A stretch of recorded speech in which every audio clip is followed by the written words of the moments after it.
నమస్తే, welcome to Andhraprabha. నేను ప్రశాంత్. నటుడి ప్రకాష్ రాజ్ ఓటుని తొలగించారని చెప్పేసి ప్రకాష్ రాజ్ గారు అయితే ఒక వీడియో అయితే చేయడం అయితే జరిగింది. ఇప్పుడు సోషల్ మీడియాలో చాలా వైరల్గా మారింది. మరి ఆ ఓటుని ఎందుకు తొలగించారు అండ్ ఒక్కసారి చూస్తే కనుక గతంలో కూడా ప్రకాష్ రాజ్ గారికి నోటీసులు ఇవ్వగా కూడా అతనికి ఇంకా పట్టించుకోలేదు అని చెప్పేసి ఆ ఓటు ఏదైతే ఉందో ఆ ఓటుని అయితే తొలగించడం అయితే జరిగింది.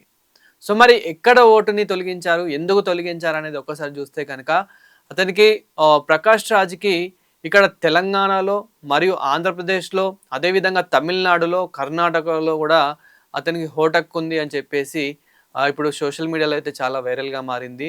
అవును, తెలంగాణలో ఉంది, ఆంధ్రప్రదేశ్లో ఉంది, తమిళనాడులో ఉంది. అంటే ఇక్కడ మూడు రాష్ట్రాల్లో 3 రాష్ట్రాలకి సంబంధించి అతను నటుడుగా ఉన్నాడు, నటుడుగా పనిచేశాడు. నటుడుగా అతను కొన్ని సినిమాలు కూడా తీయడం అయితే జరిగింది.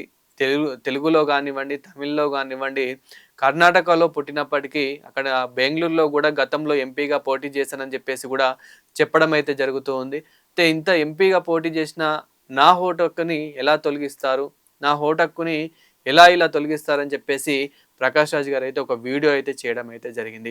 అయితే ఇప్పుడు రీసెంట్గా ఏదైతే ఎస్ఐఆర్ సర్వే జరిగిందో ఈ సర్వేలో భాగంగా ఒక్క ఓటు హక్కు మాత్రమే ఉండాలని చెప్పేసి ఎస్ఐఆర్ సర్వే కూడా చెప్పడం అయితే జరుగుతూ ఉంది. ఏదైతే స్టార్ సర్వే ఏదైతే ఉందో ఆ సర్వే కూడా చెప్పడం అయితే జరుగుతుంది. ఇక్కడ చాలా మందికి ముఖ్యంగా ఆంధ్రప్రదేశ్ ప్రజలకి కూడా తెలంగాణలో ఓటు హక్కు ఉంది, తెలంగాణలో ప్రజలకు కూడా ఆంధ్రలో కూడా ఓటు హక్కు ఉంది. ముఖ్యంగా హైదరాబాద్లో ఉండే చాలా మందికి, ముఖ్యంగా అదేవిధంగా బెంగళూరులో ఉండే చాలా మందికి ఇక్కడ ఆంధ్రలో వాళ్ళు పుట్టిన ప్లేస్లో ఓటు హక్కు ఉంటుంది. అదేవిధంగా వాళ్ళు అక్కడ ఏదైతే ఇప్పుడు నివసిస్తూ ఉన్నారో అక్కడ రాజకీయ వ్యక్తులను కూడా ఎన్నుకునేలాగా అక్కడ కూడా ఓటు హక్కు అయితే ఉంది. సో అదేవిధంగా ప్రకాష్ రాజ్ గారికి కూడా తెలంగాణలో ఉంది, ఆంధ్రప్రదేశ్లో ఉంది, అదేవిధంగా తమిళనాడులో మరియు కర్ణాటకలో కూడా ఉంది.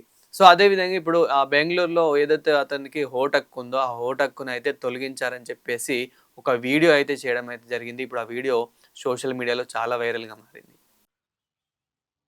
Dear friends, Satyu, I want to share a joke with you. I am one of the 65 lakh voters whose vote right has been deleted from Bangalore constituency after SIR. Nice joke, no?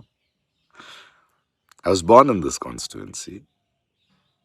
I lived in this constituency. I had my schooling, college, theatre. And for your kind information, I was an MP candidate of this constituency too. Well, the joke is nice. Game on. Let me see what is the process I have to go through. क्या क्या कागज दिखाना पड़ेगा to get back my voter ID. Well, game on. But one little word. My friend, you can use your powers to deny few of the citizens the right to vote who may not elect you. But can you stop us, my dear friend, from our power of bringing you down? Just asking. Bye.